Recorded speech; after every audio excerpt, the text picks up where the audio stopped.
जम्मू कश्मीर के पहलगाम में जो आतंकी हमला हुआ है उसके बाद जो टूरिज्म और ट्रैवल उद्योग है कश्मीर में वो बुरी तरह प्रभावित हुआ है। मेरे साथ राजीव मेहरा हैं जो अध्यक्ष हैं Indian association of tour operators के।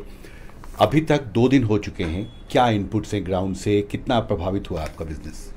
देखिए, सबसे पहले तो बड़ी दुखद घटना है ये। टूरिज़्म सबसे पहले हिट होता है और कैंसिलेशन आ रही हैं जो कल तक 15 से 20% थी, आज 40% के करीब से ऊपर चली गई हैं और नई बुकिंग कोई अभी आ नहीं रही है। मेरी एक्सपेक्टेशन ये है कि ये भी कैंसिलेशन थोड़ी देर तो चलेंगी और नई बुकिंग भी नहीं आएंगी, बट चीज़ें रिवाइवल इसका हो जाएगा जल्दी।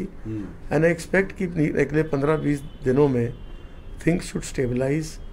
सरकार भी अपना काम कर रही है, पूरी सिक्योरिटी दोबारा से करी जा रही है, सारी रिव्यू। और ये तो है नहीं कि ये इंसिडेंट ऐसा हो गया, कई सालों के बाद इंसिडेंट हुआ है और क्यों हुआ है वो तो गवर्नमेंट देख रही है। तो मुझे लगता नहीं है कि इसका ऐसे इफेक्ट होगा। और ऐसे भी फॉरेनर्स हैं हमारे पास जो इसके बावजूद कल श्रीनगर से पहलगाम ट्रैवल कर रहे हैं एज पर प्रोग्राम, और उनका यही कहना था सिर्फ कि these things do not happen every day. तो मुझे काफ़ी उम्मीद है कि अगले कुछ दिनों में दोबारा से स्टेबिलिटी आ जाएगी।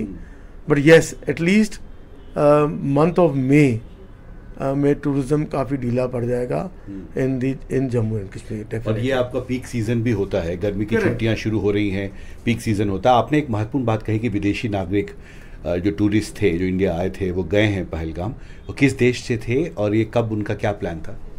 वो मुझे पता लगा एक कपल है, वो कुवैत से हैं और वो ट्रैवल कर रहे हैं कल। इससे ज़्यादा तो मेरे पास नहीं, क्योंकि हमारा कोई टूर ऑपरेटर हैं, उन्होंने मुझे इन्फॉर्मेशन दी थी। उनको कहा गया था कि हम आपको वैक्यूट करा के दिल्ली भेज देते हैं। कहता नहीं, कोई बात नहीं, सब चलता रहता है, पार्ट ऑफ इट। सो ये सब चीज़ें भी हैं, ऐसे लोग भी हैं, कुछ इंडियन फैमिलीज भी वहाँ पर हैं, दे आर स्टेइंग बैक, ये नहीं है कि वो नहीं जा रहे। और हमारे पास हमारे मुंबई से भी मैसेज आ रहे हैं कि जो मई में ग्रुप जाने वाले हैं वो कह रहे हैं हम जाएंगे, we will go. So it's a mix kind of reaction. और कश्मीर ऐसी जगह है जहाँ पर हर एक आदमी डायरेक्टली और इनडायरेक्टली टूरिज्म से रिलेटेड है, उसकी रोटी रोजी टूरिज्म से चल रही है। और लोकल लोग जो हैं, जो मेरी श्रीनगर भी बात हो रही है, बहुत गुस्से में है इसके अगेंस्ट। जी, और प्रदर्शन भी हुए हैं पूरे कश्मीर घाटी में, शायद 35 साल में पहली बार पाकिस्तान विरोधी नारे भी लगाए गए हैं।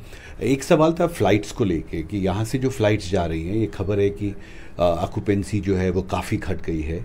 हालांकि जो फ्लाइट्स श्रीनगर से दिल्ली आ रही हैं उसमें ऑक्यूपेंसी काफ़ी ज़्यादा है, क्योंकि कुछ लोग समय से पहले वापस आ रहे हैं। बिल्कुल सही बात है।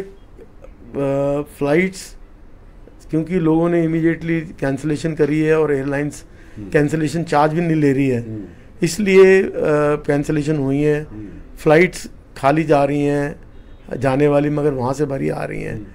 और एयर इंडिया एक्सप्रेस और इंडिगो, इन सब ने एडिशनल फ़्लाइट लगाई हुई हैं लोगों को वापस लाने के लिए। तो मेरे को लगता है कि ये भी स्थिति जो है ये और 10-15 दिन में ये भी नॉर्मल हो जाएगी और फ्लाइट ऑक्यूपेंसी भी ठीक आ जाएगी बाद में 15 दिन तक। जी, हमसे बात करने के लिए आपका थैंक यू, शुक्रिया। दिल्ली से मेरे कैमरा सहयोगी मनोज ठाकुर के साथ हिमांशु शेखर, एनडीटीवी इंडिया।